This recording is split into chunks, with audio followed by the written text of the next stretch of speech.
মুরগিটা এখানে দিয়ে দিব। কেমন হয়েছে দেখেন তো, রান্নাটা স্পেশাল। আজকে এইভাবে পোড়ায় রান্না করছি একটা আনাম মুরগি। লেবুটা ম্যাডাম খুব পছন্দ করে, আর আনাম রসুন দিয়েছিলাম। এই যে মাশাআল্লাহ, খাচ্চাটা রান্না করা হয়ে গেছে, এখন উঠায় নিব। এই যে এই পাতিলায় বাইরে নিতেছি, আর এই যে মুরগিটাও পোড়ায় নিয়েছি। এই যে এখন হচ্ছে মুরগিটা এখানে দিয়ে দিব।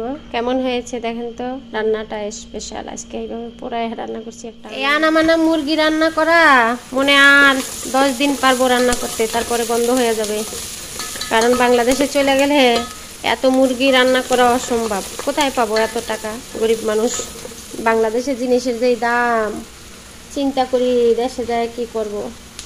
এমন একটা অবস্থা হয়েছে, দেশে যাওয়ার আগে মনে করেন কোনো কিচ্ছু খাইতে পারি না, মানে খাবার গলা দিয়ে নামে না। কি করবো আল্লাহ জানে, খুব টেনশনে আছি। আমি 22 তারিখে বাংলাদেশে যাচ্ছি, সবাই দোয়া করবেন। এখানে হচ্ছে মশলাটা আমি ভালো করে, মানে পেঁয়াজ টিয়াজ গরমাই মশলা আছে এখানে, তারপরে গুঁড়া আছে, সুন্দর একটা গ্রান আসতেছে। এটা ভাইজা নিচ্ছি। তারপরে হচ্ছে এই যে মুরগিটা দিয়ে দিব। এখন মুরগিটা দিয়ে লবণ দিয়ে দিব, তারপরে মশলা যা যা দেওয়ার খেপছাড় আর কি, লবণটা দিয়ে দিলাম।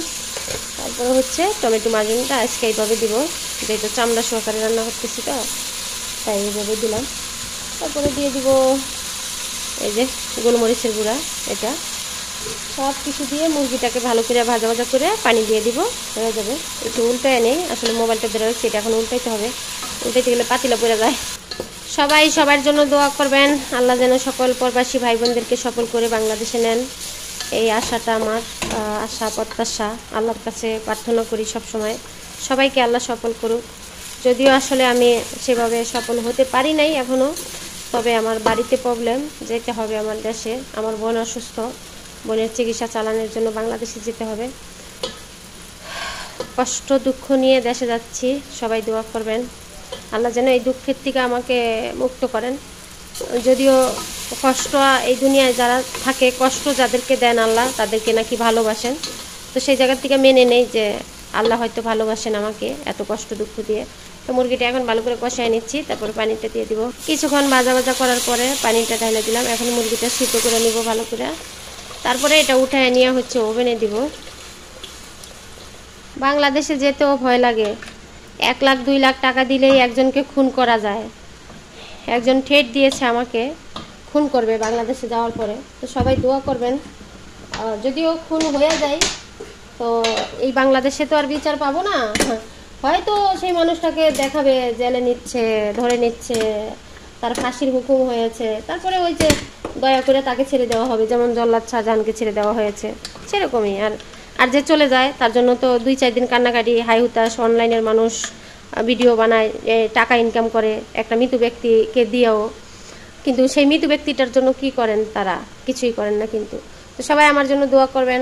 আমার দুশ্মন আছে বাংলাদেশে, তো আমি যাওয়ার পরে আমাকে খুন করবে এরকম থ্রেট দিয়েছে। যদিও আমি 2 নম্বর থানায় একটা জিটি করে রাখছি, তো সবাই দোয়া করবেন আমার জন্য।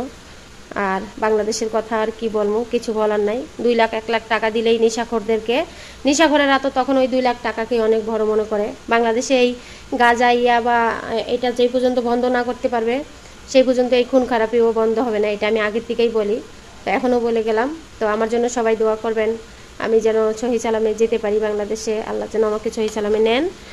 আর যেই মানুষ আমাকে হুমকি দিয়েছে, মানুষ দিয়ে আমাকে খুন করাবে, 2 লাখ টাকা দিলেই আমাকে খুন করে ফেলতে পারবে, 1 লাখ টাকা দিলেই খুন করে ফেলতে পারবে, এই জিনিসটা আসলে আমাদের বাংলাদেশে এখন কেউ এটাকে নিয়ে গুরুত্ব দিবে না। ঠিক আছে, এটাকে নিয়ে গুরুত্ব দেবে না। যখন আমার একটা দুর্ঘটনা ঘটে যাবে, বা আমার না ঘটুক, আরেকজনের ঘটুক, তখন দেখবেন সারা বিশ্ববাসী, মানে শুধু বাংলাদেশ না, বাংলা ভাষা যারা বুঝেন তারাও কাঁদবেন, তারাও ভিডিও বানাবেন আমাকে নিয়ে।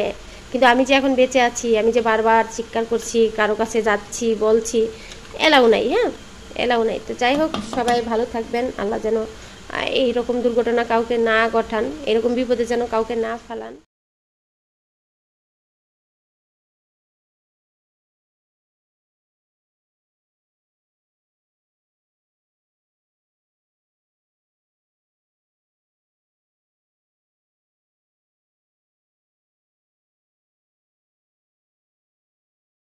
মাশাআল্লাহ, খাচ্চাটা রান্না করা হয়ে গেছে, এখন উঠায় নিব। এই যে এই পাতিলায় বাইরে নিতেছি, আর এই যে মুরগিটাও করায় নিয়েছি। এই যে এখন হচ্ছে মুরগিটা এখানে দিয়ে দিব। কেমন হয়েছে দেখেন তো, রান্নাটা স্পেশাল। আজকে এইভাবে পুরাই রান্না করছি একটা আনাম মুরগি। কিভাবে বসাইছি সেটা তো দেখলেনি। আর আমি হচ্ছে বুট ভাজি করেছি, এটা হচ্ছে লেবু।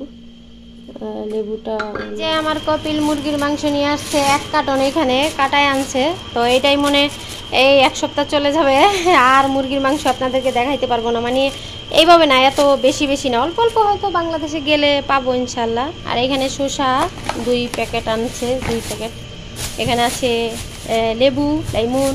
এখানে আছে চা পাতা ছাই, ঠিক আছে। এতদিন খোলা খোলা চা আনছে, এখন হচ্ছে আবার ইদারিং কফিলে বাজার করা ধরছে। আমি কয়দিন চিল্লাইছি যে সদাই আনে না ঠিক মতো, শুধু টাকা নিয়ে নিয়ে বসে থাকে। এখন এগুলো ফ্রিজে রাখবো। ওই রে আমগো বাসার বুড়ি যুদ্ধশীল। এই যে এগুলো হচ্ছে এখানে রাখতেছি দোর মাছে। এই যে ফ্রিজে মুরগির মাংস এখন তুইছি, ওইটা ওই যে ফ্রিজ আরেকটার কথা জিগাইতেছে, ওইটা কই ওইটা কই, ফ্রিজ ভর্তি খানা। এই যে এখানে সাদা মুরগি সিদ্ধ করে নিচ্ছি, মাকারনি দিয়ে রান্না করব। এটা হচ্ছে মাকারনিয়াটা সিদ্ধ করে তারপরে সসটা দিয়ে দিব। আমার পেটে ব্যথা করতেছে প্রচন্ড। এই যে সাদা খিচুড়ি রান্না করছি, এরকম হয়েছে নরম, এরকম করে খায়। 1 প্লেট খাইছে মাশাআল্লাহ। দেখছেন আরব দেশের খানা, কয় পদের খানা। এখান থেকে একটু খাইছে, এখান থেকে একটু খাইছে। এই বাসায় খানার অভাব নাই, এই বাসায় খানার অভাব নাই, কিন্তু টাকার অভাব আছে। টাকা দিতে চায় না। বিসমিল্লাহ। এদের 2 টাকা না খায়ও 10 জন বাঁচতে পারবে আলহামদুলিল্লাহ। আমি যেখানে থাকি বিশেষ করে হচ্ছে খিচুড়ি খাইছে। এই যে দেখেন না কেমন দই দই। আর এই থালাবাটি এখন দুমো। এই দেখেন আমারে হচ্ছে আইসক্রিম দিছে। Thank you. হ্যালো হ্যালো শুকরান। আমারে দিছে একটা অগবাড়ির মানুষের আতি আতি কালিমা হাজ আতি কালিমা।